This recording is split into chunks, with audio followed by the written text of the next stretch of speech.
কে আমার পিছনে? কেউ কি আমাকে ফলো করছে? এই বলে নিলয় পেছনে ফিরল বার দুয়েক, কিন্তু আশ্চর্যের বিষয় সে কাউকেই দেখতে পেল না। মনে হয় আমার মনের ভুল।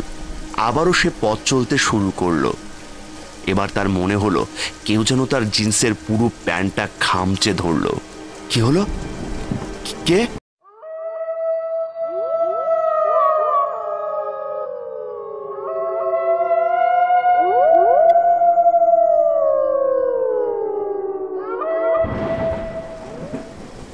উফ, আজ না এলেই বোধহয় ভালো হতো। নেহাত স্যারের সঙ্গে একটু দরকার ছিল তাই। নিলয় মনে মনে এসব কথা বলতে বলতে বৃষ্টিটা অনেকটা কমে এলো। যাই, এবার রওনা হই। নিলয় যখন রওনা হলো, ঘড়ির কাঁটায় তখন প্রায় 8:25। ঝড় বৃষ্টির জেরে দোকানগুলো মনে হয় বন্ধ করে দিয়েছে তাড়াতাড়ি।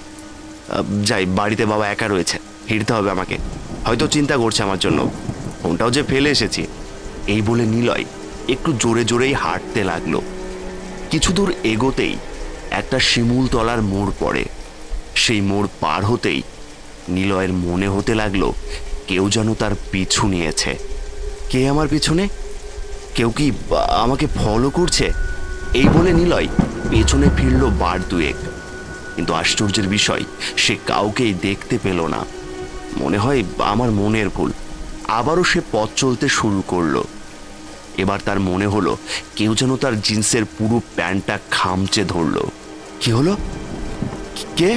নিলয় কাঁপা কাঁপা গলায় বলে উঠল, কিন্তু এবারও সে পেছনে ফিরে কাউকে দেখতে পেল না। এবার নিলয়ের মনে একটু ভয় হতে থাকে।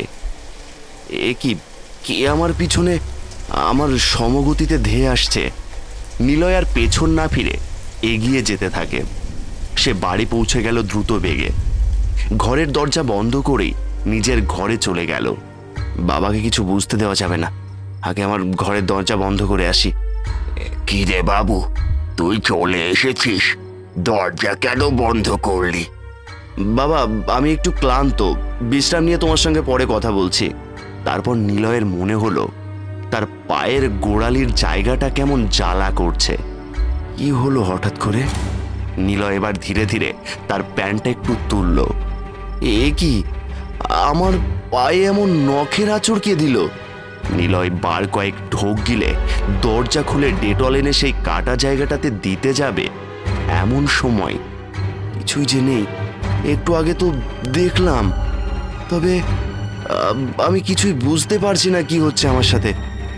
না না, এসব নিয়ে যত ভাববো ততই। কি রে নিলয়, খাওয়া দাওয়া করে এবার ঘুমিয়ে পড়। বাবা, তুমি ঘুমিয়ে পড়ো, আমি একটু পরে ঘুমাবো। তারপর নিলয় রাতে খেয়ে দিয়ে ঘরের আলো নিভিয়ে একটা টেবিল ল্যাম্প জ্বালিয়ে পড়াশোনা করতে লাগলো। না, অনেক রাত হয়ে গেছে, এবার ঘুমিয়ে পড়ি। তখন ঘড়ির কাঁটায় রাত 12টা। নিলয় তার বাবার পাশে শুয়েছিল, কিন্তু তার মোটেও ঘুম আসলো না। ঘুমই আসছে না কিছুতেই। বারবার ওই ঘটনাগুলো কেমন যেন চারিদিক থেকে আমাকে ঘিরে ধরছে। নিলয় একবার দেওয়াল ঘড়িটার দিকে তাকিয়ে দেখল প্রায় রাত 1:30 বাজে। হঠাৎ সে শুনতে পায় একটা বিকট হাসির শব্দ। নিলয় তড়িঘড়ি করে বিছানা ছেড়ে উঠে পড়ে। কে আসলো? কে এভাবে আসলো? নিলয় বারান্দার খোলা জানলাটির দিকে একবার তাকিয়ে দেখে কে যেন পেছন ফিরে দাঁড়িয়ে রয়েছে। কে ওখানে? আবছা কেমন? সে পুরো কথা শেষ না করেই বিছানা ছেড়ে এগিয়ে যেতে লাগলো সেই জানলাটির দিকে।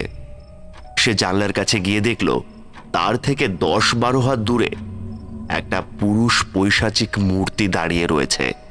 তার দাঁতগুলো লম্বা বিকট, তার রক্তাক্ত চোখ, আর তার দেহ কালো বর্ণের। আর সে নিজের পা দুটোকে উল্টো করে দাঁড়িয়ে রয়েছে।